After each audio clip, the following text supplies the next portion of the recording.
Merci aux médias, venus nombreux, plus que d'habitude, mais les circonstances ne dictaient pas une telle présence.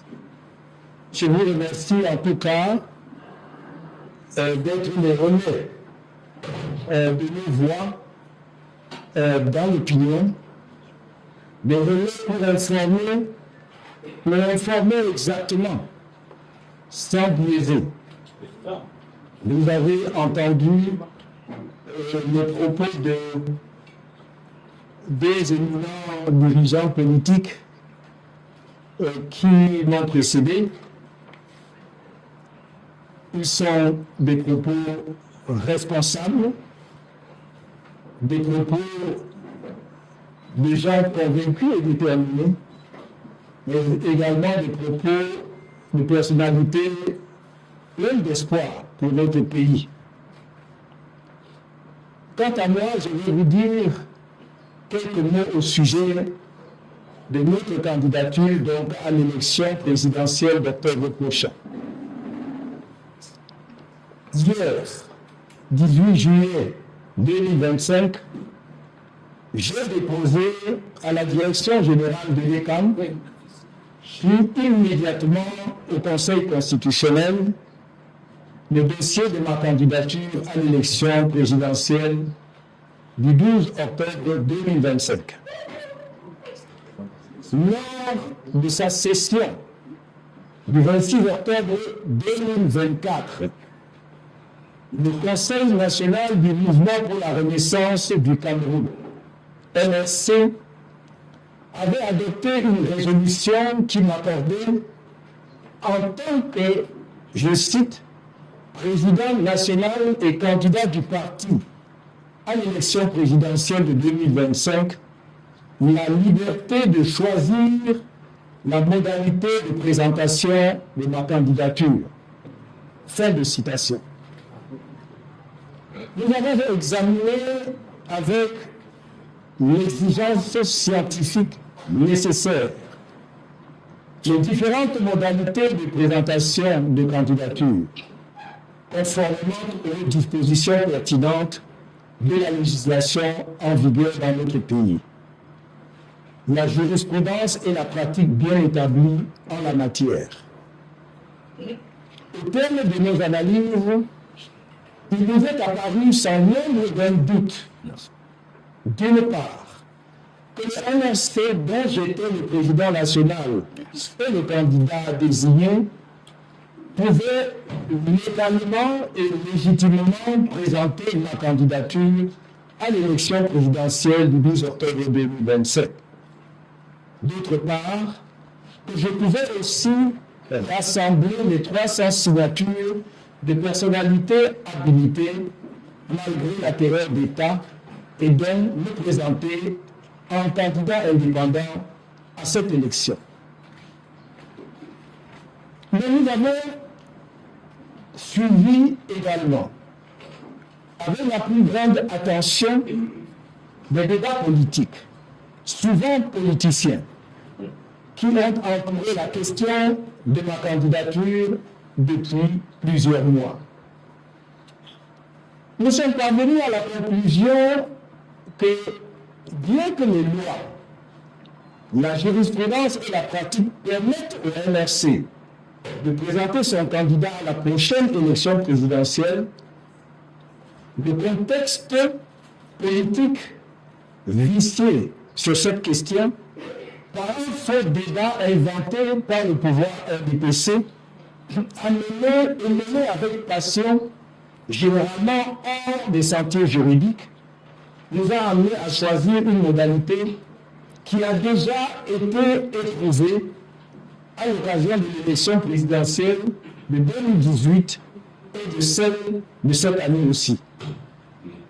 Cette modalité est celle de la présentation de notre candidature par un parti politique ayant pris part aux élections couplées législatives et municipales de février 2020 et qui est représenté dans une des assemblées élues de la République, en l'occurrence un conseil municipal. Il s'agit par conséquent d'une voie qui est à l'abri de toute contestation, puisqu'elle a été empruntée avant nous par Maître Akere Mouna, le pasteur Dufort de regrettée mémoire, et M. Cabral Libini Ngué en 2018. C'est cette même voie que Maître Akere Mouna a choisi pour présenter sa candidature pour l'élection présidentielle de cette année 2025. Fort de cette analyse, j'ai adressé au mouvement pour la renaissance du Cameroun ma lettre de démission comme membre de ce parti le 25 juin 2025. J'ai adhéré ensuite au mouvement africain pour la nouvelle indépendance et la démocratie namibienne.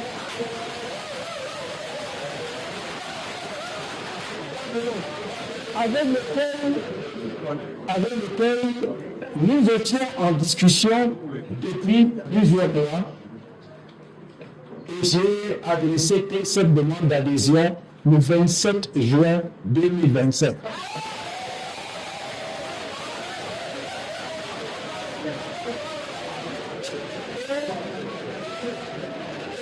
Le 16 juillet 2025, j'ai été investi par le Maniden comme candidat à l'élection présidentielle du 10 octobre 2025.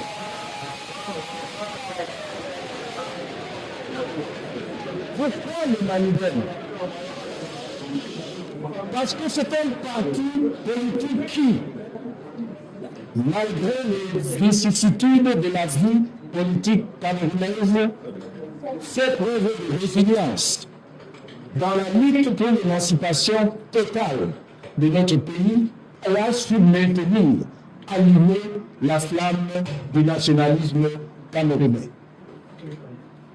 Ce nationalisme que revendique également le LRC est un nationalisme courageux, mais sans xénophobie, généreux et véritablement au service du Cameroun et des Camerounais, de tous les Camerounais. En faisant le choix de l'investiture d'un parti politique représenté dans une des instances citées par la loi électorale, en l'occurrence par le Maniden, j'ai voulu être à l'écoute du peuple camerounais, qui m'a interpellé de toutes les régions du pays et de la diaspora, et enlever leurs illusions aux fossoyeurs de la science juridique. Il y a tous ceux qui rêvaient publiquement, et rêvent encore pour certains, de voir ma candidature arbitrairement retenue. Nous laissons donc à leur tribulation tous ceux-là qui ont laissé la haine dicter leur posture dans le débat indigent sur la nullité du mandat impératif. Car je serai sans faute officiellement candidat à la prochaine élection. Le peuple du changement a son candidat.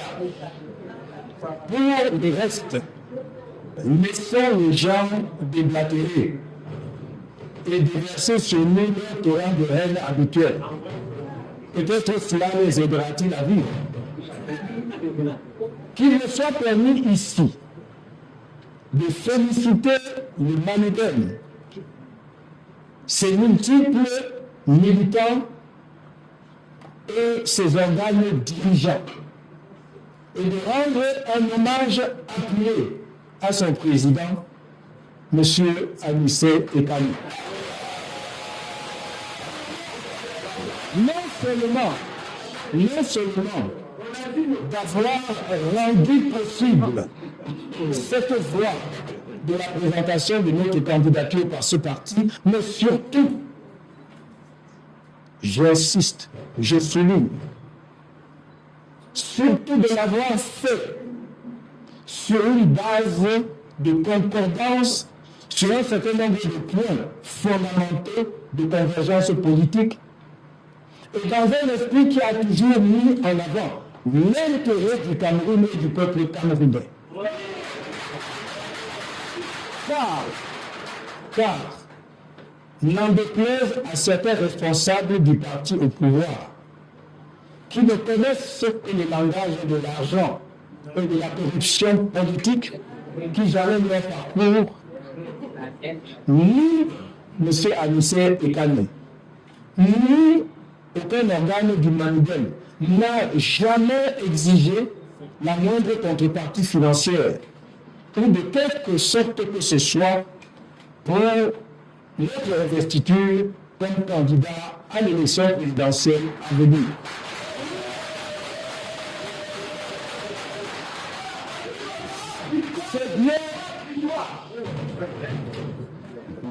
C'est bien trop rare dans le contexte politique camerounais pour être souligné et exalté, afin que l'histoire s'en souvienne.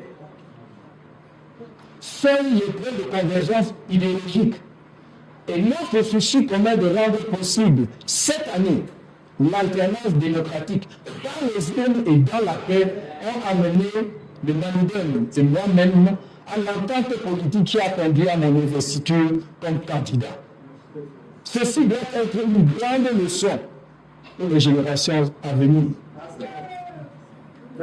Maintenant que j'ai été investi par un parti politique représenté selon la voie que mes contenteurs indiquaient comme étant la seule qu'ils pourraient accepter et qu'ils dénoncent aujourd'hui curieusement, avec la haine du désespoir, j'invite les Camerounais à attendre sereinement la publication de la liste officielle des candidats à l'élection présidentielle du 12 octobre 2025 par le Conseil électoral, puis par le Conseil constitutionnel.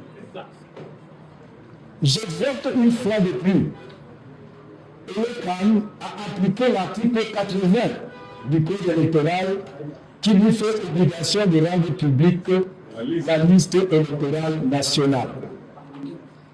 Par ailleurs, je rappelle à l'Organisation des Nations Unies qui a signé une convention secrète et contestée avec l'organe électoral le 9 mai 2025 que sa responsabilité dans une éventuelle contestation post-électorale sera engagée si elle n'obtenait de l'ECAM la publication préalable et effective de la liste électorale nationale avant le scrutin présidentiel du 12 octobre prochain. Je remercie toutes celles et ceux de mes compatriotes du Cameroun et de la diaspora qui ont bravé tous les obstacles dressés paradoxalement par l'ECAM pour s'inscrire massivement sur les listes électorales.